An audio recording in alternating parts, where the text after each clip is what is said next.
கூப்பிடுவீங்க அம்மாவை? அதெல்லாம் சொல்ல முடியுமா?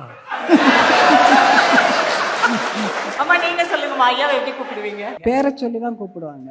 Okay. நீங்க பேரெல்லாம் சொல்றது இல்லம்மா,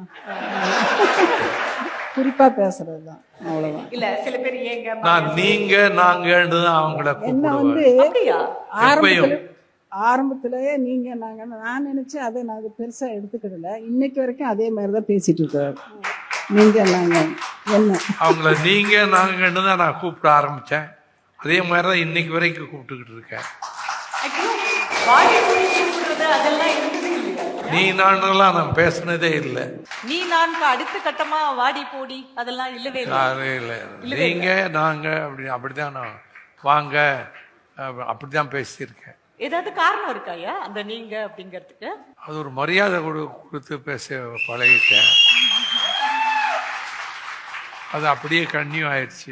முதல் முறை ஐயாவை எங்க பாத்தீங்கம்மா? திருமணத்துக்கு முன்னால, அவ்வளவுதான். பெண் பார்க்கும் நிகழ்வு அந்த அந்த நிகழ்வு. அதுக்கப்புறம் அப்பெல்லாம் அப்படியெல்லாம் அடிக்கடி பார்க்கறதுன்றதெல்லாம் கிடையாது இல்லை, அன்னைக்கு பார்த்ததுதான். ஐயா உங்களுக்கு அம்மாவை ஃபர்ஸ்ட் டைம் பார்த்த உடனே என்ன தோணுச்சுங்கயா? நான் ஒரு 3-4 பெண்களை பார்த்தேன். அந்த வீடுகளுக்கெல்லாம் போனேன், நல்லா விருந்து சாப்பிட்டேன். ஆனா அந்த பெண்களை பிடிக்கல எனக்கு. இவங்களை பார்த்த உடனே எனக்கு பிடிச்சு போச்சு. என்ன காரணம்? என்ன விஷயம் உங்களுக்கு ஈர்த்தது? அது தெரியல.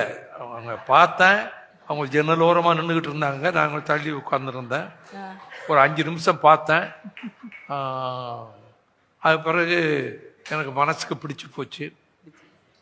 அது பிறகு திருமணத்துக்கான ஏற்பாடுகள் நடந்தது, திருமணம் நடந்தது.